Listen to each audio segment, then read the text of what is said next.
얼마 전에 한 분이 이런 문의를 주셨습니다. 목사님, 교회 안에 중직자들이고 열심히신 분들인데 언행에 있어 세상적인 열매를 보이는 분들이 있습니다. 이런 분들은 권력이 있어 교회 내에서 교회를 세속화시키고 있습니다. 어떻게 대처해야 할까요? 여러분은 이에 대해 어떻게 생각하십니까? 이번 시간에는 교회에 문제가 있는 사람들이 있을 때 이럴 때 우리가 어떻게 해야 하는지에 대해 함께 나누기 원합니다. 그렇다면 여러분, 만약 우리가 속한 교회 공동체에 좋지 않은 영향을 끼치며 문제를 일으키는 분들이 있다면 이럴 때 우리는 어떻게 해야 할까요? 먼저 이것에 대한 해결책을 찾기 전에 우리가 알아야 할 것이 있습니다. 그것이 무엇이냐? 그것은 세상 어디에도 완벽한 교회 공동체는 없다는 인식을 가져야 한다는 것입니다. 여러분, 우리는 이것을 제자 공동체를 통해서도 볼 수 있지 않습니까? 비록 예수님이 12제자를 뽑아 공동체를 세웠지만 이 공동체 안에도 신앙적으로, 성격적으로, 삶의 가치관에 있어서도 많은 문제들이 있지 않았습니까? 예를 들어 베드로를 보면 어떻습니까? 베드로는 예수님을 주는 그리스도시요 살아계신 하나님의 아들이라고 신앙 고백을 했지만 얼마 못 가 입으로 또한 예수님을 3번이나 부인하지 않습니까? 또한 야고보와 요한은 어떻습니까?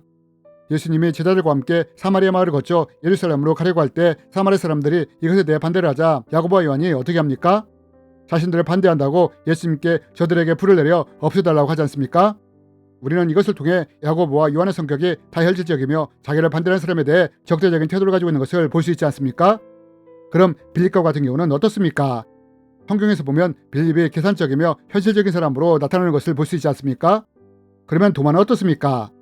제자들이 예수님이 부활했다고 말을 했을 때 이것을 믿지 못하지 않습니까? 유다라는 다데오는 어떻습니까? 예수님에게 왜 당신은 우리에게 보여주시면서 세상에는 자신을 드러내지 않습니까? 라고 질문을 함으로써 예수님의 사역에 대해 불만을 나타내지 않습니까?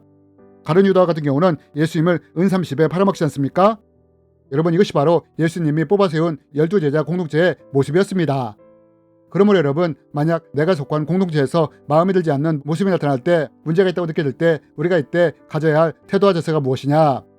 예수님의 제자 공동체를 기억하면서 세상 어디에도 완벽한 교회 공동체는 없다는 생각을 가져야 한다는 것입니다. 그렇다면 여러분, 만약 내가 속한 교회에 문제가 있고 좋지 못한 영향력을 끼치는 사람이 있다면 이럴 때 하나님은 우리가 어떻게 하길 바랐을까요? 우리는 이에 대한 해답을 제자 공동체를 통해 찾아볼 수 있습니다. 여러분, 제자 공동체는 앞에서 언급한 것 외에도 참 문제가 많은 공동체였습니다. 야고보와 요한은 자신들을 예수님의 우편과 좌편에 앉게 해달라고 했고 이로 인해 이들은 제자들로부터 공분을 샀습니다. 즉 이들은 제자 공동체를 통해 자신들의 사적인 욕심을 채우고자 했던 것입니다. 또 제자 공동체는 마태와 시몬의 관계로 인해 긴장감이 돌 수밖에 없었습니다. 여러분, 시몬은 열심당원 소속이었습니다. 즉 로마의 지배로부터 이스라엘의 독립을 위해 싸우는 독립투사당 출신이었습니다. 그런데 로마의 앞잡이 노릇을 하던 세리마태가 제자가 된 것입니다. 여러분, 열심당원에 대한 기록을 보면 세리는 로마의 앞잡이인 매국노이므로 제거해야 할 대상이었습니다. 즉 시몬에게는 세리마태가 이스라엘 독립을 위해 제거해야 할 대상이었던 것입니다. 뿐만 아니라 당시에는 죄인과 함께하면 모두가 죄인이 되는 율법이 있었습니다. 즉 당시에는 죄인이었던 세리와 함께하면 이 세리처럼 모든 사람이 죄인이 되는 것이었습니다. 그런데 당시 죄인으로 취급을 받던 세리를 예수님의 제자로 받아들인 것입니다. 이러니 시몬과 마태 사이에 서로 얼마나 긴장감이 있었겠습니까? 이렇듯 제자 공동체는 여러 문제들과 좋지 않은 영향들로 인해 공동체가 잘 되기보다는 오히려 깨지기 쉽고 분열되기 쉬운 공동체였습니다. 하지만 이렇던 제자 공동체가 예수님과 함께하면서 어떻게 됩니까? 분열되고 깨어지는 것이 아니라 끝까지 함께하는 공동체가 되지 않았습니까? 그럼 여러분, 제자 공동체에는 깨지기 쉽고 분열되기 쉬운 여러 이유들을 가지고 있었는데 어떻게 해서 공동체가 깨지지 않고 끝까지 함께하는 공동체가 되었을까요? 그것은 자기중심, 인간 본성 중심의 공동체가 서서히 예수님의 마음과 태도를 가진 그리스도의 공동체로 바뀌어갔기 때문입니다. 여러분, 베드로는 예수님에 대해 신앙 고백을 했지만 3번이나 부인했던 사람입니다. 여러분, 만약 우리가 속한 공동체에서 이런 배신자가 나오게 된다면 어떻게 될까요? 사람들은 그 사람을 향해 이 배신자야, 한 입으로 두말하는 자야, 이런 말을 하며 그 사람에 대해 정죄하고 비난할 수 있을 것입니다. 어쩌면 제자들도 예수님을 부인한 베드로를 보며 이런 마음이 있을 수도 있었을 것입니다. 그런데 정작 예수님은 이런 베드로를 향해 어떻게 하십니까? 베드로가 숯불 아래서 예수님을 모른다고 3번이나 부인했는데 예수님은 숯불을 피워놓은 갈릴리 호숫가에서 베드로를 향해 내가 나를 사랑하느냐 물으셨고 베드로가 그렇다고 하자 오히려 예수님이 이 고백을 실려주시면서 베드로에게 양을 맡기시지 않습니까? 또한 야고보와 요한이 자신들을 반대하는 사마리아 사람들에게 불을 내려달라고 했을 때 이때 예수님이 어떻게 하십니까?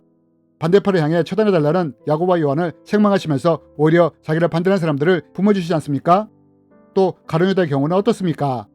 예수님이 가룟유다에게 내가 나를 팔 것을 안다는 것을 계속해서 보여주심으로 끝까지 돌이킬 기회를 주시지 않습니까?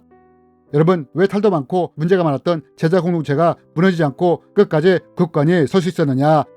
그것은 인간 중심, 인간 본성 중심의 공동체에서 용서하며 품어주며 다시 기회를 주시며 안아주시는 예수님을 통해 보고 배우며 그리스도의 공동체로 바꿔져 갔기 때문입니다. 여러분, 교회에는 문제나 좋지 않은 영향을 끼치는 사람들이 분명히 있습니다. 그러나 이때 이런 사람들을 향해 정죄하고 비난하며 손가락질하는 공동체가 된다면 이런 공동체는 절대 건강하게 세워질 수 없으며 자칫 분열되며 깨어지기 쉬운 공동체가 되기 쉽습니다. 하지만 비록 문제가 있더라도 예수님의 마음과 태도로 용서하며 품어주며 서로 세워주고자 하는 예수님의 마음이 있는 공동체라면 이런 공동체는 절대 무너지지 않는다는 것입니다. 그렇다면 여러분, 예수님은 이렇게 공동체를 세워가셨는데 그럼 공동체 안에 반드시 해결해야 할 문제가 있다면 이럴 때 우리는 이것을 어떻게 해결해 나가야 할까요? 우리는 이에 대한 해결 방법을 가늠한 여인의 예를 통해 배울 수 있습니다. 요한복음에 보면 서기관들과 바리새인들이 가늠한 여인을 붙잡아 예수님 앞으로 데려갑니다. 그리고 율법을 내세우며 이 여자가 돌에 맞아 죽을 간음죄를 지었는데 당신이라면 어떻게 하겠느냐고 묻습니다. 그런데 여러분, 이때 예수님이 어떻게 하십니까? 죄 없는 자가 먼저 돌로 치라고 하시지 않습니까?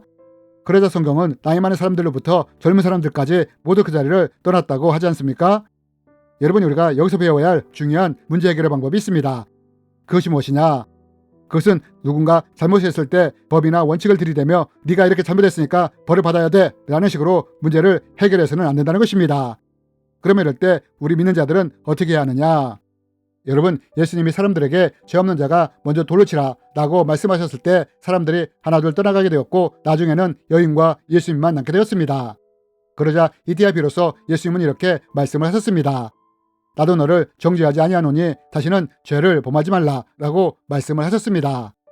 여러분, 우리가 여기서 주목해야 할 것이 있습니다. 그것은 분명 여자가 돌로 맞아 죽을 죄를 지었지만 예수님은 처음부터 이에 대해 비난하거나 정죄하시지 않았다는 것입니다. 그럼 언제 예수님이 이에 대해 말씀하셨느냐? 여인이 예수님의 모습을 보며 신뢰를 가질 수 있었을 때에야 비로소 예수님이 고쳐야 할 문제에 대해 말씀을 하셨다는 것입니다. 여러분 앞에서 한 분이 질문을 주셨습니다. 중직자 중에 세상적인 열매를 보이며 세속적인 모습을 보이는 모습이 있다고 말입니다. 여러분, 내가 속한 교회 공동체에 이런 분들이 있을 때 우리는 어떤 태도와 자세를 가져야 하느냐? 먼저는 세상 어디에도 완벽한 교회 공동체는 없다는 인식을 가지는 것입니다. 여러분, 열두제자 공동체도 이러지 않았습니까? 그러면서 이때 이러한 것을 보았다면 바리새인처럼 먼저 정죄하거나 비난하는 자리에 서기보다 용서하며 품어주시며 안아주시는 예수님의 자리에 서도록 노력을 해야 한다는 것입니다.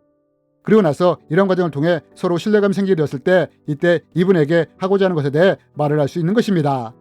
물론 내가 말하기 어려운 위치에 있다면 이분들과 신뢰감이 있는 목회자에게 상의를 할 수 있습니다. 그리고 목회자는 두세 사람을 통해 같은 말을 듣게 된다면 건강한 교회 공동체를 세워가기 위해 성경의 방법처럼 이분들에게 권면하며 치리하며 문제를 해결해 나갈 수 있을 것입니다. 이렇게 우리가 해나간다면 비록 교회 공동체에 문제가 있을지라도 깨어지거나 분열되지 않고 결국 제자 공동체가 건강한 그리스도의 공동체가 되었던 것처럼 우리 공동체도 이렇게 건강하게 세워져 나가게 될 것입니다. 주님의 이름으로 여러분을 축복합니다.